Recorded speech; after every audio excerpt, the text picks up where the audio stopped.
Hello बच्चों, क्या हाल चाल, कैसे हो। इंटरफेरेंस हमने खत्म कर लिया था। आज का हमारा टॉपिक है डायफ्रैक्शन। डायफ्रैक्शन क्या होता है, क्या कंडीशन होती है, और कंडीशन से इसके ऊपर सवाल आने शुरू हो जाते हैं सीबीएसई में। तो बेसिक चर्चा करेंगे होता क्या है ताकि आपको याद आ जाए। उसके बाद कंसेप्चुअल क्या क्या बन सकते हैं और लास्ट में न्यूमेरिकल्स क्या क्या बन सकते हैं, इसके ऊपर वो सारे हम डिस्कस करने वाले हैं। इससे हमारे इंटरफेरेंस और डायफ्रैक्शन में रिलेशन भी आ जाएगा। चलो स्टार्ट करते हैं। सबसे पहली बात होती है डायफ्रैक्शन क्या होता है। तो आपको पता है it is the phenomena of bending of light around corners of obstacle। मतलब मान लीजिए ये मेरे पास एक स्लिट है, यहां पे इस टाइप से मेरे पास वेव आ रही है, तो ये इस टाइप से आ जाती है। कहने का मतलब ये था कि ये ऐसे जानी चाहिए। इस रीजन में ये एक्स्ट्रा आ गई, तो ये रीजन जहां लाइट नहीं आने चाहिए इसको बोलते हैं ज्योमेट्रिकल शैडो। याद आ रहा है आपको। यहां पे लाइट आ जाती है क्योंकि लाइट बेंड हो जाती है कॉर्नर के around. Bending of light around the corners of the obstacle. Obstacle जो होते हैं उसके जो किनारे हैं वहां पे लाइट बेंड होने लग जाती है। और अब देखा जाए तो इस टाइप से लाइट की इंटेंसिटी आपको होता है ना, एम्पलीट्यूड का फॉर्मूला ये, तो यहाँ ये ऐसे ऐसे ऐसे ऐसे करके डिक्रीज, यहाँ मैक्सिमम घटती जाती है। तो ये ज्योमेट्रिकल शैडो का रीजन है जहाँ पे लाइट आ जाती है, इसको बोलते हैं डायफ्रैक्शन। ठीक है भाई, डायफ्रैक्शन समझ में आ गया। इसके लिए मेन कंडीशन क्या है, wavelength of light should be equal to और ग्रेटर, स्लाइटली, ज़्यादा नहीं, slightly greater than size of obstacle. Light की जो वेवलेंथ है वो ऑब्स्टेकल के साइज के कंपेरेबल हो। मेन तो यही है, थोड़ी सी ग्रेटर भी चल जाएगी। तो wavelength greater than equal to size of obstacle. याद कर लो इसको, पेपर में 1 नंबर में सवाल बन जाता है। ठीक है, अब डायफ्रैक्शन लाइट में भी होता है और साउंड में भी होता है। ठीक है, for sound wavelength is much higher. Sound case में वेवलेंथ ज्यादा होती है। So obstacle of its size is easily available, so it commonly happens। मतलब साउंड में डायफ्रैक्शन ज़्यादा होता है लाइट की वजह, क्योंकि साउंड के वेवलेंथ के कंपेरेबल ऑब्स्टेकल मिल जाते हैं, वेवलेंथ ज़्यादा होती है। लाइट की वेवलेंथ काफ़ी कम होती है, आपको पता है विजिबल लाइट 10⁻⁷ का ऑर्डर होता है, तो काफ़ी कम है, उसके साइज का ऑब्स्टेकल मिलना मुश्किल है, इसलिए डायफ्रैक्शन लाइट में कम होता है, साउंड में ज़्यादा होता है। पेपर में सवाल आ जाए तो आप लिख सकते हैं वेवलेंथ लाइट की कम होती है इसलिए। ठीक है भाई, ये बात आप लोगों को समझ में आ गई, कर लेंगे। तो डायफ्रैक्शन में लाइट बेंड हो जाती है, इतना मुझे समझ में आ गया। इसके बाद बात करें भाई इसके फॉर्मूला वगैरह क्या होते हैं, उनकी चर्चा करते हैं पहले, फिर इंटरफेरेंस और डायफ्रैक्शन दोनों को रिलेट करेंगे। ठीक है, condition of secondary minima. Secondary minima की कंडीशन है a sine theta equal to n lambda. Diffraction में मिनिमा के लिए पाथ डिफरेंस एन लैम्बडा आता है, बट इंटरफेरेंस में यही पाथ डिफरेंस मैक्सिमा के लिए आया, तो इसका मतलब उल्टा है। अच्छा, साइन थीटा निकाल लो, एन लैम्बडा बाई ए, इसको बोलते हैं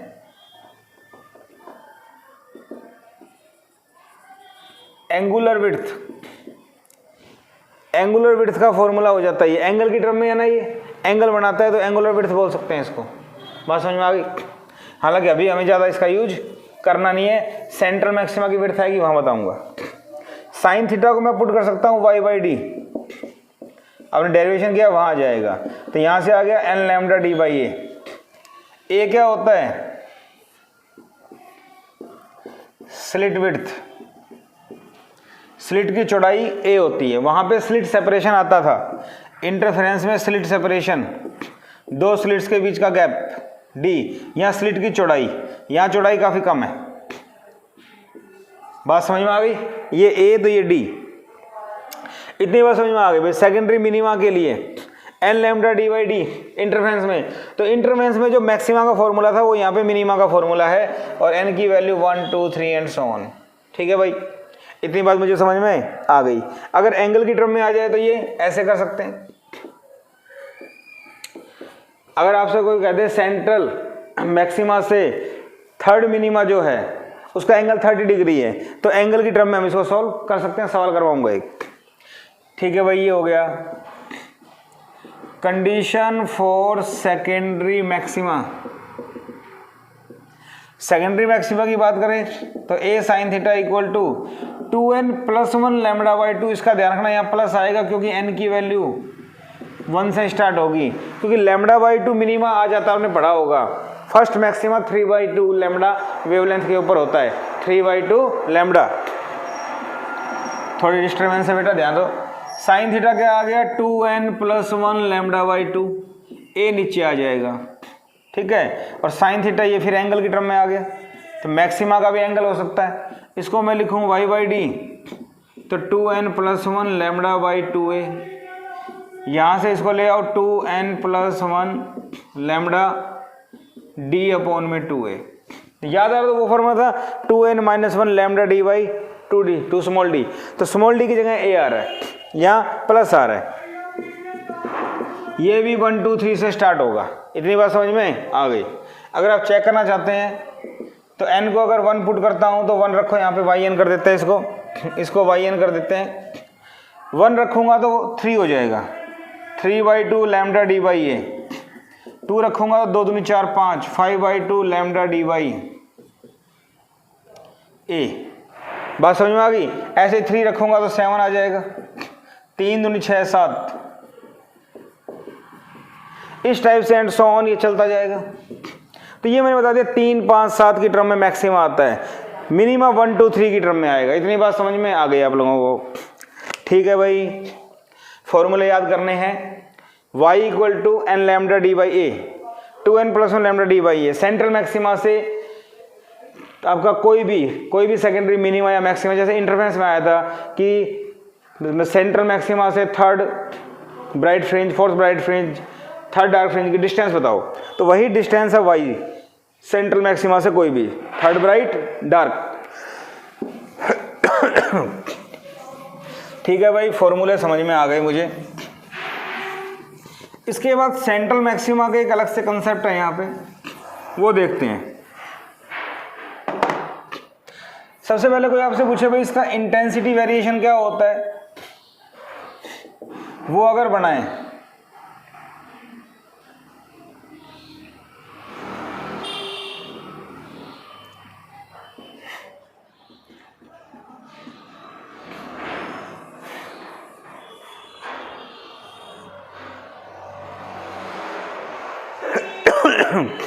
आप देख रहे हैं सेंट्रल मैक्सिमा की इंटेंसिटी बढ़ती जा रही है, मतलब मैक्सिमम है, उसके बाद डिक्रीज होती जा रही है दोनों साइड।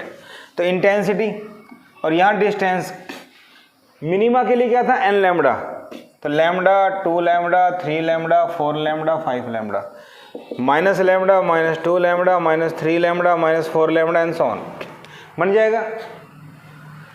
बात समझ में आ गई। तो एक क्वेश्चन तो यहीं पे बन जाता है, y intensity go on decreasing in single slit experiment. Single slit experiment में इंटेंसिटी डिक्रीज क्यों होती जाती है, तो हम लिख सकते हैं एज, सॉल्यूशन लिखना आएगा, as order of maxima increases. अब मैक्सिमा के लिए मैंने बताया था ना 3/2 lambda D by a, 5/2 3 5 7, then 1/nth, n इज ओड इंटीजर, 3 5 7 9 आया था तो ओड है, जैसे 1/3 1/5, then 1/nth part of slit contribute to brightness on screen only, so intensity go on decreasing। क्यों? मान लो फर्स्ट सेकेंडरी मैक्सिमा है, तो फर्स्ट सेकेंडरी मैक्सिमा क्या होगा, 3 लैम्डा डी बाई 2a, तो थर्ड, इसका मतलब 1/3 हो गया।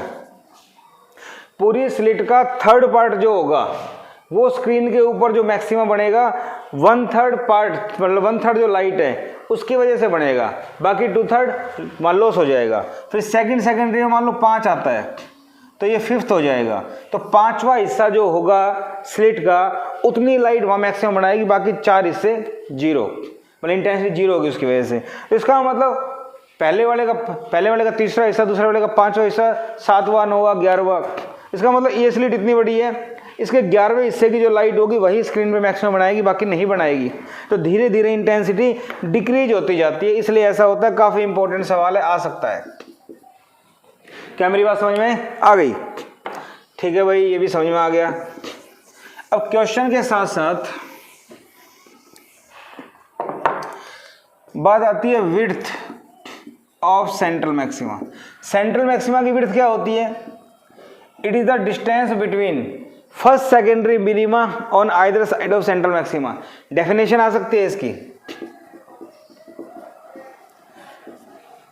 Divine width of central maxima, it is the distance between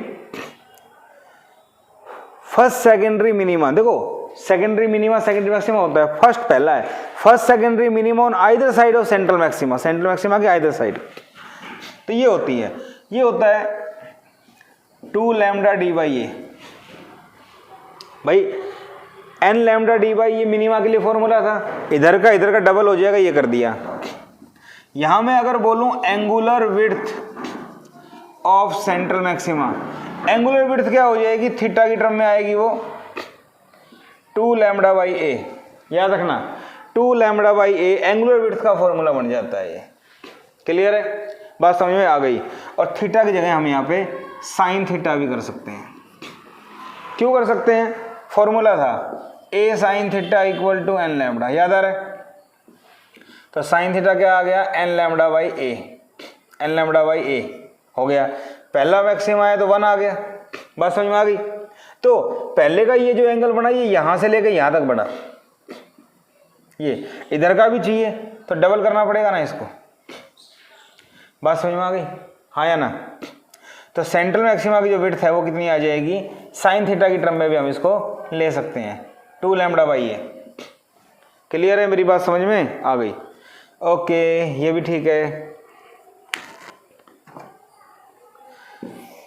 formula याद कर लेना इसका। अब इसके ऊपर एक सवाल बन गया था, आया हुआ है बोर्ड में, साथ साथ ही कर लेते हैं। ठीक है भाई, देखिए क्या बनता है।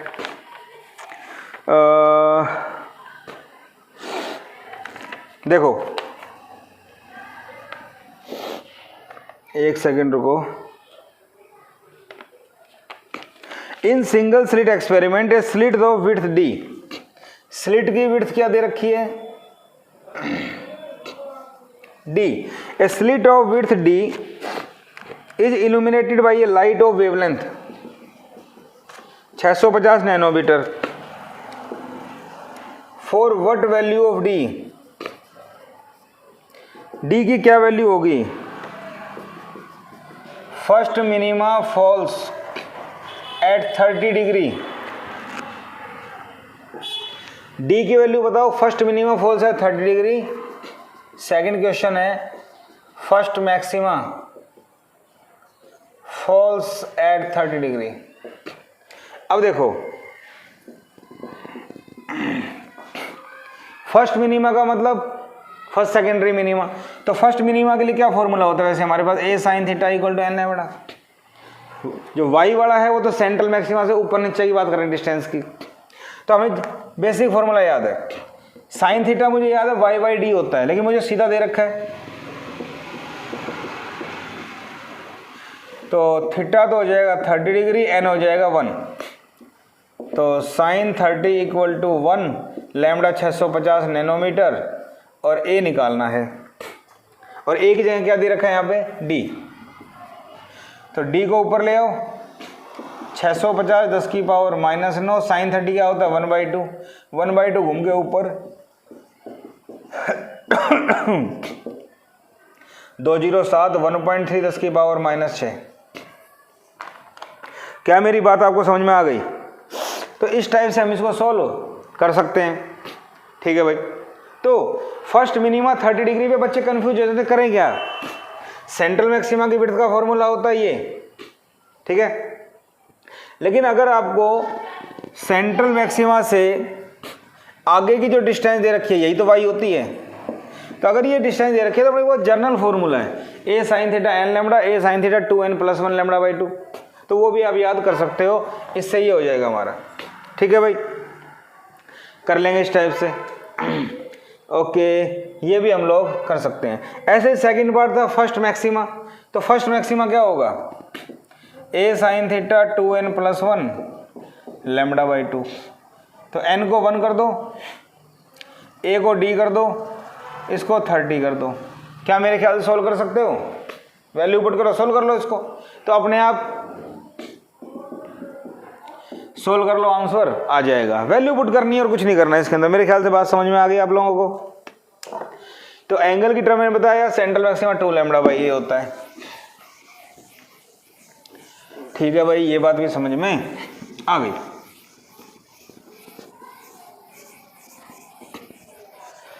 Okay,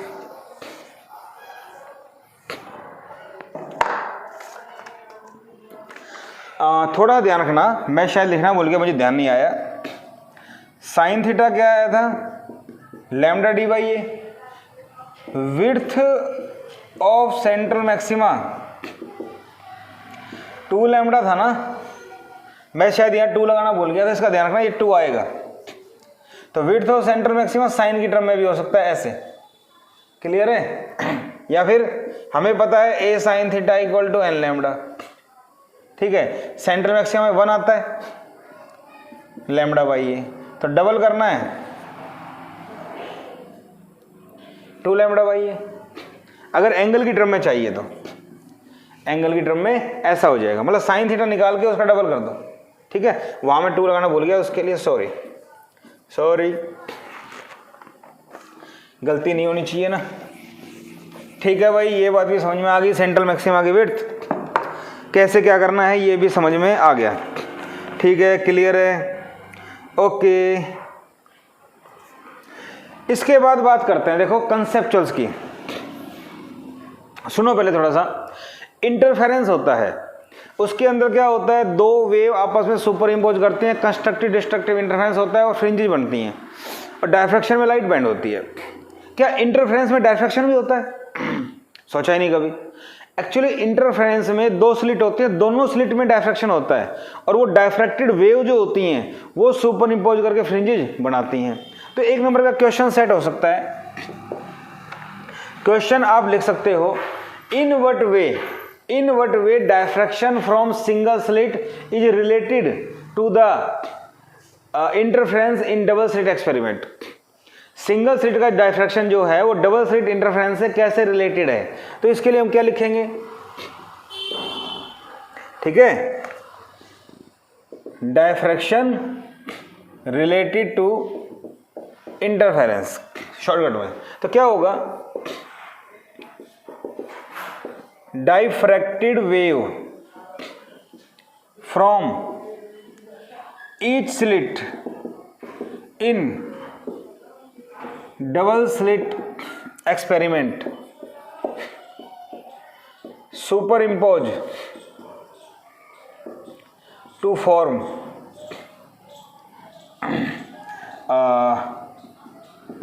fringes on the screen। अपने वर्ड्स में लिख सकते हो, diffracted wave from each slit, जो इंटरफेरेंस है डबल स्लिट है उसमें 2 सोर्स होते हैं, 2 स्लिट होते हैं, उन दोनों स्लिट से वेव का डायफ्रैक्शन होगा, और वो जो डायफ्रैक्टेड वेव आएगी वो दोनों आपस में सुपर इम्पोज करेंगी, और सुपर इम्पोज करने के बाद कंस्ट्रक्टिव और डिस्ट्रक्टिव इंटरफेरेंस होता है। इसका मतलब क्या हुआ, डायफ्रैक्शन इंटरफेरेंस के साथ साथ चलता है। उसी टाइप से डायफ्रैक्शन में भी इंटरफेरेंस होता है। क्यों? डायफ्रैक्शन के अंदर एक सोर्स है, इसी सोर्स के दो हिस्से कर दो, ऊपर का अलग नीचे का अलग, तो दो सोर्स बन गए। और दो सोर्स बन गए तो इन दोनों सोर्स के अंदर, इन दोनों सोर्स की वजह से भी इंटरफेरेंस हो सकता है। इसीलिए जो सेंट्रल मैक्सिमा होता है इसके अंदर इंटरफेरेंस फ्रिंजेज होती हैं। सेंट्रल मैक्सिमा के अंदर भी इंटरफेरेंस फ्रिंजेज होती है। समझ में आ गई? अब इसके ऊपर भी कई बार सवाल बन जाते हैं। क्या बन जाते हैं वो हम देखेंगे। उससे पहले एक छोटा सवाल और काफी इंपॉर्टेंट है, एनसीईआरटी का सवाल है। क्या? When a tiny obstacle is placed in the path of a distant source, एक बहुत दूर सोर्स है, उसके पाथ में हमने एक ऑब्स्टेकल रख दी। A bright spot is seen at the centre of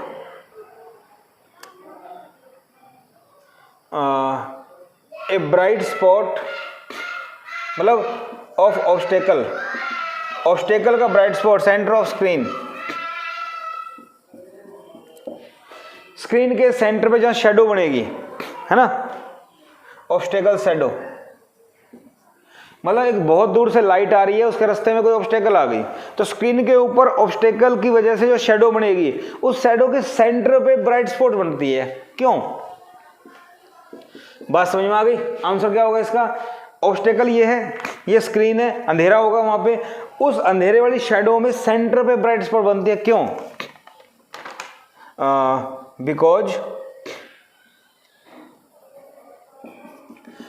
डाइफ्रैक्टेड waves from obstacle interfere, मतलब उसका इंटरफेरेंस होगा कंस्ट्रक्टिवली, मतलब डायफ्रैक्टेड वेव जो होती है उनका इंटरफेरेंस होगा constructively eight the centre of shadow, so a bright spot is seen at centre of shadow. बात समझ में आ गई? शैडो का जो सेंटर होगा वहां ब्राइट स्पॉट क्यों बनती है? क्योंकि ऑब्स्टेकल से लाइट जब डायफ्रैक्ट होगी तो वो डायफ्रैक्टेड वेव, उसका कंस्ट्रक्टिव इंटरफेरेंस होगा और उसकी वजह से इंटेंसिटी बढ़ जाएगी और स्पॉट जो होता है वो ब्राइट होगा।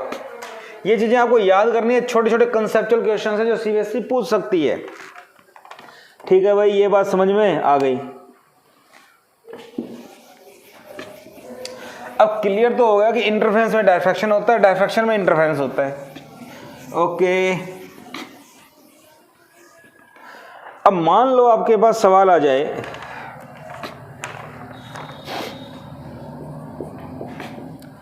व्हाट इज द कंडीशन, सुनना ध्यान से, दैट ओनली इंटरफेरेंस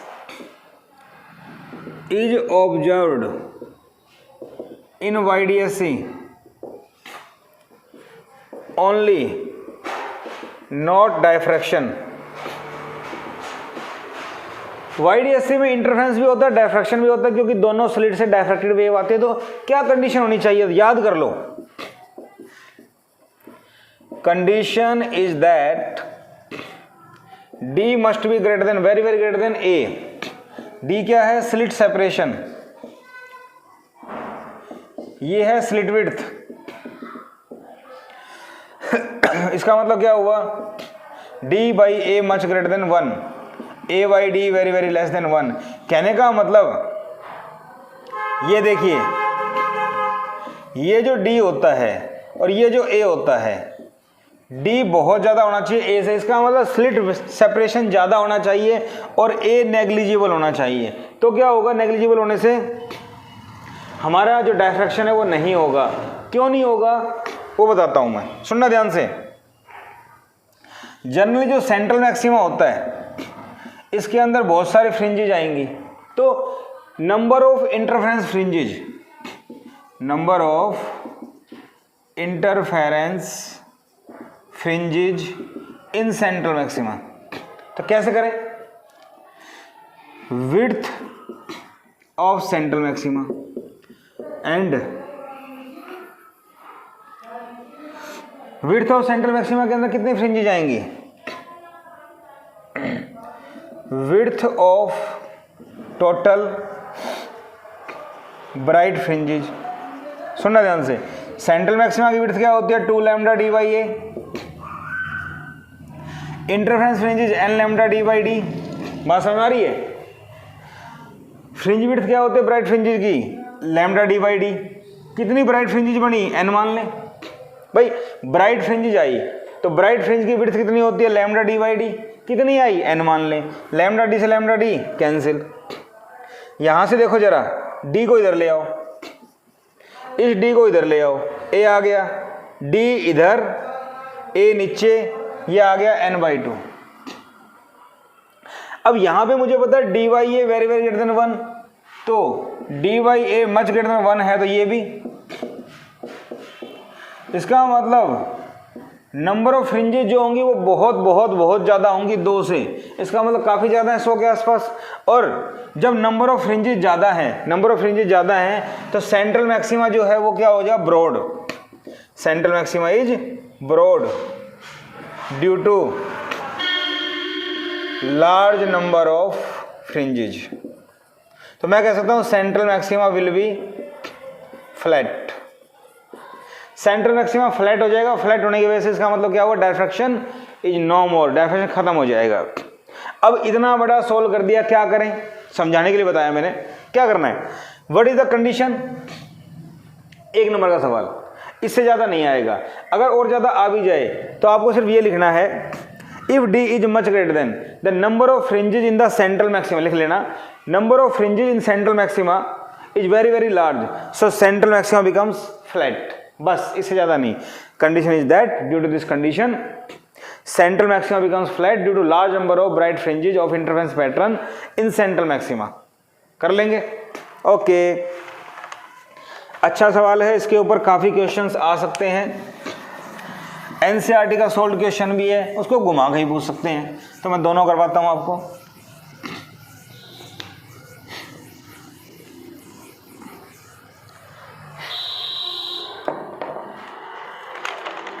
अच्छा जी, ये बात समझ में आ गई।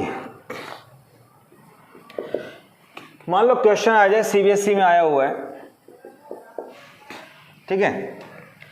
If 10 bright fringes of YDSC lie in central maxima of single slit experiment, then find slit width। slit width बताओ। if slit separation is, मान लो slit separation कितना है?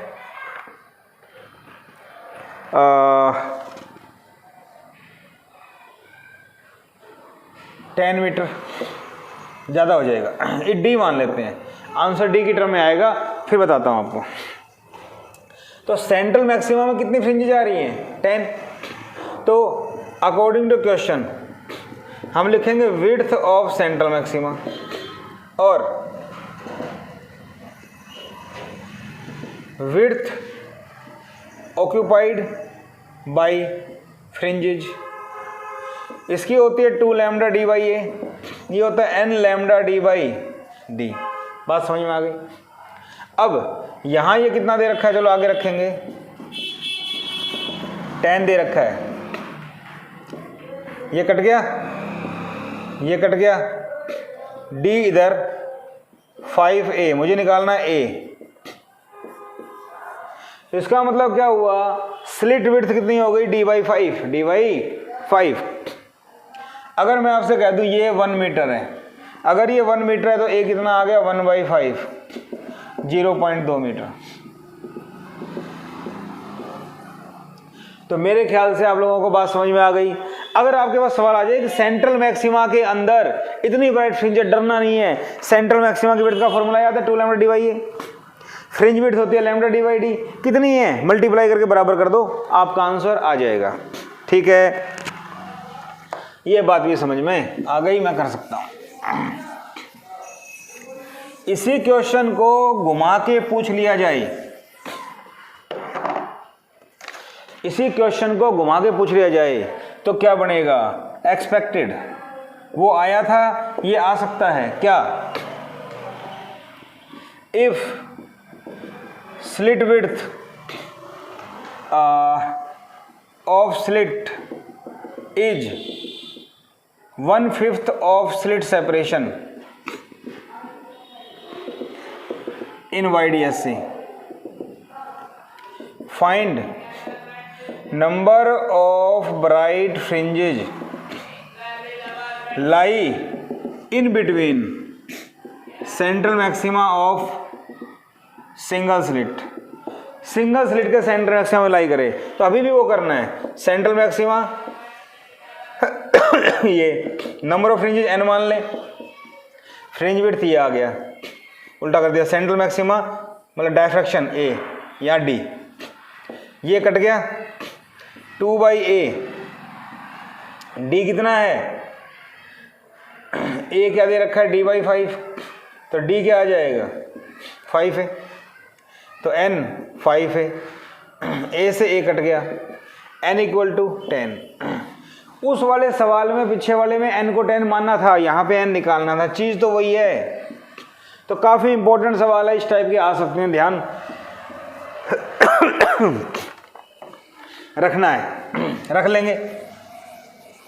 और देखिए, इनको आप न्यूमेरिकल बोलो, कंसेप्चुअल बोलो, आपकी मर्जी है, कोई खास बात नहीं है। सॉरी, ये सवाल भी हो जाएगा भाई।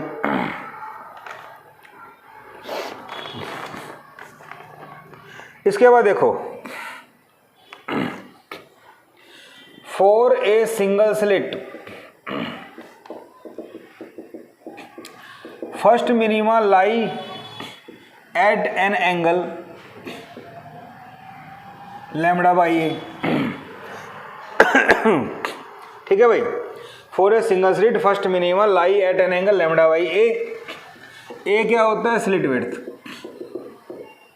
ठीक है, for double slit first maxima lie at same angle λ/a। Explain why. बस सिंगल स्लिट एक्सपेरिमेंट में अगर एंगल λ/a है तो वहां मिनिमा बनता है, और डबल स्लिट एक्सपेरिमेंट में अगर एंगल λ/a है तो वहां मैक्सिमा बनता है। क्यों? थ्योरेटिकल आंसर है, सुनना ध्यान से। इन सिंगल स्लिट एक्सपेरिमेंट ये स्लिट विड्थ है, इसके 2 हाफ हो गए, फर्स्ट हाफ सेकंड हाफ, इतनी बात समझ में आ गई। और इंटरफ्रेंस में 2 स्लिट होती हैं, फर्स्ट सेकंड, इतनी बात समझ में आ रही है। ठीक है, तो इन single slit experiment we get a first secondary minima due to superposition of secondary wavelet from 2 half of single slit। अपने हिसाब से लिखना है आपको, मैं बोल रहा हूं, सुनो। इसका आंसर क्या होगा, इन single slit experiment we get first secondary minima due to superposition of secondary wavelets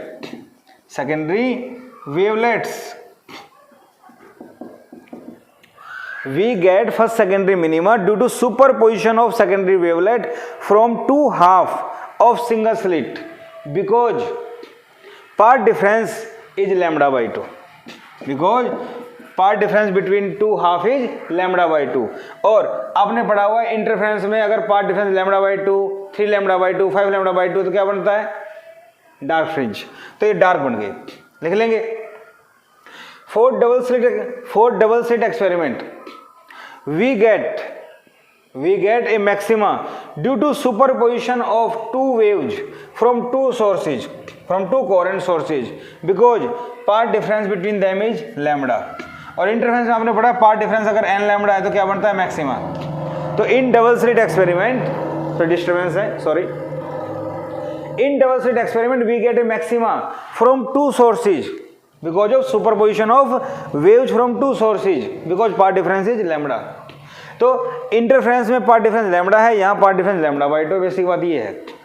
इसमें सुपरपोजिशन होता है वेव्स का from two half of same slit, इसमें टू सोर्सेज से होता है।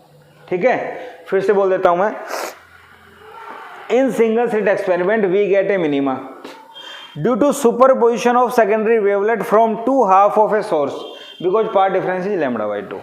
In double slit experiment we get a maxima due to superposition of two waves from two slits having path difference lambda। इतना लिखना है, अच्छा नंबर मिल जाएंगे, कोई नंबर नहीं कटेगा, कंप्लीट। समझ में भी आ गया होगा, लिख भी लेंगे, थ्योरेटिकल क्वेश्चन था। ठीक है भाई, ये भी बात समझ में आ गई, हम लोग कर लेंगे। डायफ्रैक्शन में थ्योरेटिकल क्वेश्चन ज़्यादा बनते हैं, 5 नंबर का बड़ा क्वेश्चन बनेगा, उसकी आप प्रैक्टिस कीजिएगा।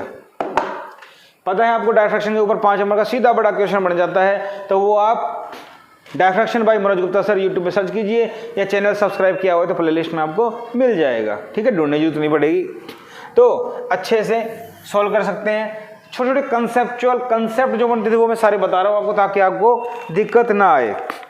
ठीक है भाई, ये बात भी समझ में आ गई। ठीक है ठीक है ठीक है। अब देखो क्वेश्चन आ जाए, in single slit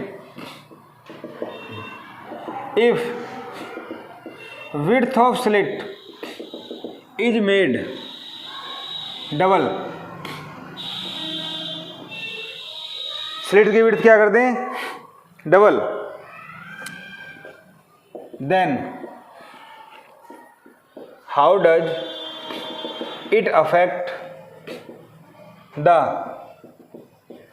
width of central maxima and intensity। अब सुनना, सेंट्रल मैक्सिमा की विड्थ क्या होती है, distance between either side of first secondary minima. तो मिनिमा के लिए क्या होता है, फर्स्ट सेकेंडरी मिनिमा के लिए ये होता है, बात समझ में आ गई। फर्स्ट सेकेंडरी मिनिमा के लिए क्या होता है बेटा, ये। तो यहाँ से अगर देखा जाए और सोल्व करें तो y ऐसे होता है, तो y इनवर्सली a, क्या मेरी बात समझ में आ रही है। और एंगल की टर्म में ले तो एंगुलर विड्थ बात एक ही पड़ेगी, y डिस्टेंस होती है। तो if a is double, a अगर डबल हो गया तो y क्या हो जाएगा हाफ। तो width of central maxima becomes half. बात समझ में आ गई, ठीक है। अब बात आते हैं इंटेंसिटी की। सुनना, स्लिट की विड्थ जो होती है वो बताती है एम्पलीट्यूड ऑफ वेव। ये क्या बताती है, एम्पलीट्यूड ऑफ वेव। तो अगर ये डबल हो गई, if width is double then amplitude double, और इंटेंसिटी होती है square of amplitude, so intensity becomes 4 times. बात समझ में आ गई। विड्थ एम्पलीट्यूड को बताते हैं, विड्थ डबल होगी तो एम्पलीट्यूड डबल हो गई, ये डबल हो गया तो उसका स्केयर होता है, 4 गुना हो जाएगी इंटेंसिटी। काफी इंपॉर्टेंट क्वेश्चन है, एनसीईआरटी का है, बहुत फेमस क्वेश्चन है और very very very very very important question इसको कह सकते हैं। अच्छे से तैयार कर लेना इसको, ठीक है भाई। ये बातें मुझे समझ में आ गई, मैं नहीं छोड़ूंगा ऐसे सवाल, मैं कर सकता हूं। ओके, अब इसके ऊपर और सवाल क्या बन सकते छोटे छोटे। देखो मैं आपको बता दूं, सेकेंडरी मैक्सिमा और मिनिमा के लिए क्या फॉर्मूले आए थे, ये मिनिमा का, ये मैक्सिमा का। अब इनके ऊपर छोटे छोटे सवाल ये कैसे सवाल बन सकते हैं वो देखो ध्यान से। For single slit experiment first secondary minima is at 8 centimetre from central maxima. बात समझ में आ गई। For wavelength of light 600 nanometre, ठीक है, and distance between slit and screen is 1 metre, find slit width. ये सवाल आ जाए तो सबसे पहली बात है first secondary minima for n equal to 1, y1 क्या बन जाएगा, लैम्डा डी बाई ए। बात समझ में आ गई, ठीक है। कितनी दूर है, first secondary minima is at 8 centimetre from central maxima. Central maxima से कितना दूर है, 8। तो ये 8 किसकी वैल्यू है, y की, सेंटीमीटर में। सेंटीमीटर के मीटर बना लो। लैम्डा 600 नैनोमीटर, डी 1 मीटर, ए निकालना है। तो करें क्या, सुनना ध्यान से, ए को ऊपर ले आओ। 6 गुणा 10 की पावर -7, 8 गुणा 10 की पावर -2 नीचे, ये 2 भी ऊपर जाके प्लस का हो जाएगा। बात समझ में आ गई। 6/8, 8 7 56, तो ए आ गया 0.7 10 की पावर -5, ठीक है। इसको 10 से मल्टीप्लाई कर दो, 10 से डिवाइड कर दो, तो ए आ गया 7 माइक्रोमीटर के आसपास। तो इस टाइप का सवाल आ जाए फर्स्ट मिनिमा, तो फॉर्मूला आपके पास ये रहा, मिनिमा का n को 1 कर दो। सेकंड थर्ड आ जाए तो वैल्यू पुट कर दो, कर सकते हैं, ठीक है भाई। इसी टाइप से आपसे पोजीशन निकालनी आ जाए, जैसे इंटरफेरेंस में आई थी, तो क्या करें। अब होता है सेंट्रल मैक्सिमा, ये बन रहा है, यहां से first maxima, second maxima, third and so on, इनकी डिस्टेंस निकालनी आ जाए तो आपके पास फॉर्मूले थे। तो क्वेश्चन आ जाए, in single slit light of wavelength 650 nanometre is used, distance between slit and screen is 1 metre, and slit width is 12 millimetre. ये आपको दे दिया, मान लो, ठीक है भाई। तो find position of fourth secondary maxima from central maxima. Central maxima से बताना है। तो मैक्सिमा के लिए क्या फॉर्मूला है, 2n+1 lambda D by 2a। ये ध्यान रखना, यहाँ गड़बड़ मत करना, प्लस आएगा, ठीक है। कौन सा पूछा है, फोर्थ, n इक्वल टू 4, तो y4 क्या होगा, 4 दूनी 8 9/2 lambda D by a. Lambda 650 nanometre, D 1 metre, a कितना दे रखा है, 12 मिलीमीटर, ठीक है भाई। तो यहां से देखो 3 ऊपर जाएगा तो 6 बचेगा, ओके। 12 दूनी 24, तो 650 गुणा में 9/24। सोल्व कर लेना इसको, जो भी आएगा आपका आंसर आ जाएगा। मेरे ख्याल से बात समझ में आ गई। फॉर्मूला कैसे अप्लाई करना है वो मैं आपको बता रहा हूं, नया कुछ नहीं है। इसी सवाल में अगर आपसे कोई मिनिमा पूछ ले तो in same question find third secondary minima from central maxima. Third secondary minima पूछे तो ये होता है, तो y थर्ड वैल्यू पुट करो, लैम्डा दे रखा है 650 नैनोमीटर,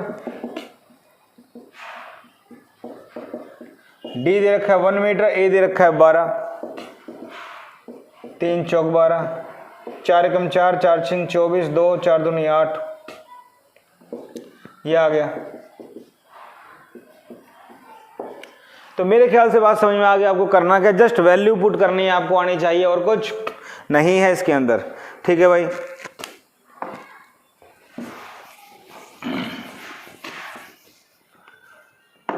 इसी में आपसे पूछ रहे find width of central maxima.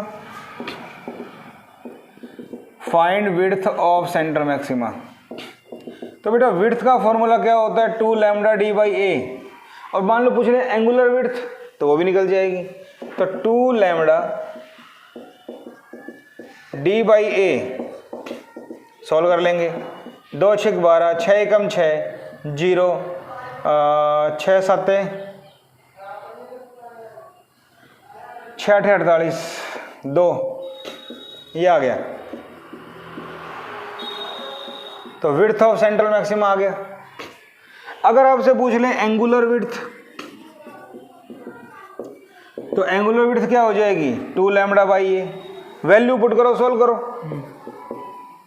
और ये वैल्यू आएगी रेडियन में। किस में आएगी? रेडियन में, एंगल की टर्म में 2 लैम्बडा बाई ए।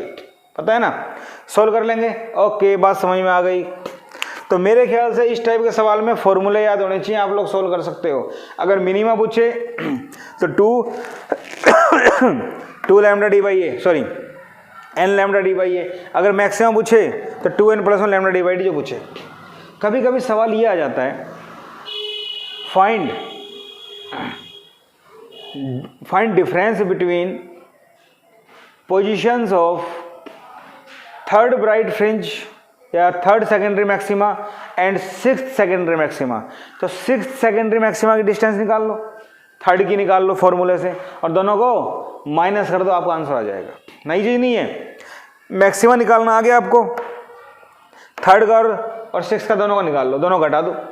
मान लो आपको ऐसा जाए कि 4th मैक्सिमा और 2nd मिनिमा, इनके बीच का सेपरेशन बताओ, तो 4th मैक्सिमा यहाँ से निकाल लो, मिनिमा यहाँ से निकाल लो, दोनों को माइनस कर दो, सब्ट्रैक्ट कर दो, आपका आंसर आ जाएगा। तो मेरे ख्याल से ऐसे सवालों में फॉर्मूले याद होने चाहिए, परेशान होने वाली बात नहीं है। ठीक है भाई, ये भी समझ में आ गया, हम लोग कर सकते हैं। ओके, इसके बाद अभी तक हम जो लाइट यूज कर रहे थे उसकी वेवलेंथ थी वो सिंगल लाइट थी, मोनोक्रोमेटिक सिंगल कलर। अगर व्हाइट लाइट यूज करें तो if white light is used then what is the colour of diffraction intensity graph. Intensity graph जो होगा उसका क्या होगा? देखो, सेंट्रल मैक्सिमा के ऊपर पार्ट डिफरेंस 0 होता है, सारे कलर आएंगे। तो central maxima is white and other fringes are coloured. इसी टाइप से फॉर्मूला था y, या सिंपल सी बात करें, जो सेंट्रल मैक्सिमा की जो विड्थ है वो वेवलेंथ के डायरेक्टली होती है। तो red maxima is broad because width directly proportional to wavelength. जो विड्थ ऑफ मैक्सिमा होती है ये वाली, ये जो विड्थ होती है वो वेवलेंथ के डायरेक्टली है। तो सबसे ज़्यादा वेवलेंथ किसकी होती है? रेड की। तो रेड की विड्थ सबसे ज़्यादा होगी। And violet has minimum width. समझ गए? सेंट्रल मैक्सिमा वाइट होगा, बाकी कलर्ड होंगे, लेकिन सबकी वेरिएशन अलग अलग होगा। जो रेड कलर का होगा उसकी विड्थ ज़्यादा होगी, वॉयलेट कलर का कम होगा, क्योंकि विड्थ वेवलेंथ पे डायरेक्टली डिपेंड करती है। ठीक है भाई, ये बात भी समझ में आ गई। अब इंटेंसिटी वेरिएशन की बात करते हैं। तो क्वेश्चन बन जाएगा फॉर व्हाइट लाइट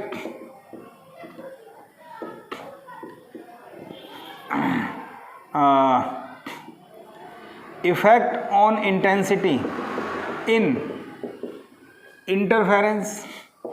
तो बेटा इंटरफेरेंस में भी यही होगा, central bright band is white, others are coloured.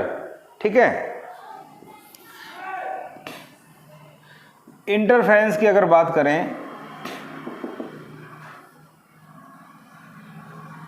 इस टाइप से, सेंट्रल वाला होगा व्हाइट।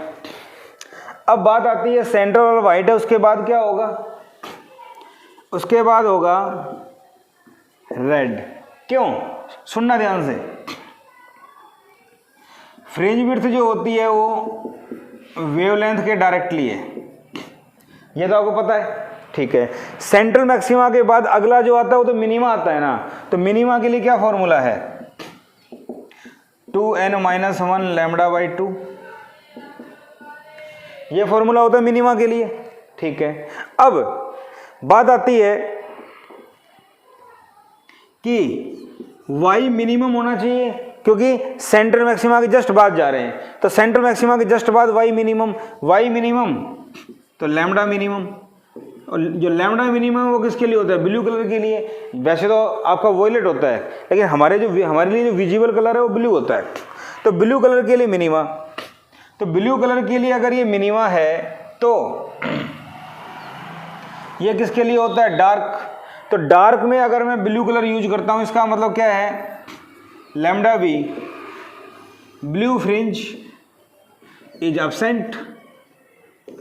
भाई ये वाला फॉर्मूला मिनिमा के लिए है, और या मिनिमम वाई के लिए लैम्डा बी लेना पड़ेगा। तो लैम्डा बी जो होता है वो डार्क के लिए, इसका मतलब ब्लू कलर एब्सेंट हो जाएगा, और ब्लू कलर एब्सेंट होगा, दूसरा क्या बचा, रेड, हाईएस्ट वेवलेंथ का।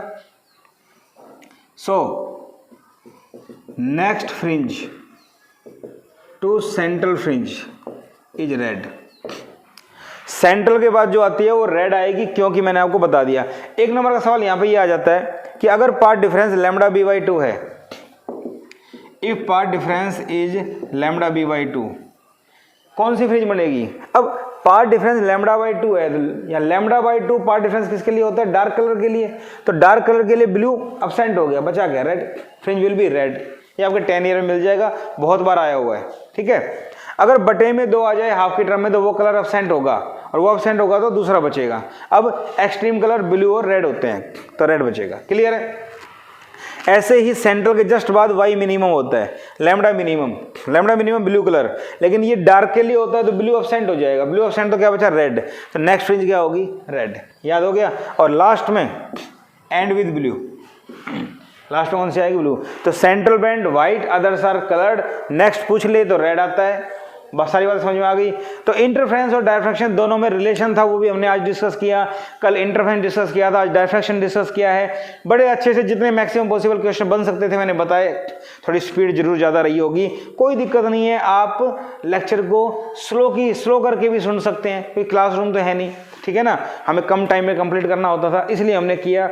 उम्मीद है आपको अच्छे से समझ में आया होगा, नहीं तो थोड़े बहुत एफर्ट कीजिए, लेकिन 99.9% समझ में आ गया होगा। इससे बाहर कोई क्वेश्चन नहीं आएगा, सारे बोर्ड में आने वाले या आ सके क्वेश्चन है सारे जो आ चुके हैं। तो अगले लेक्चर के लिए वेट कीजिए, बने रहिए। आपका अपना channel physics classes by Manoj Gupta. Thank you.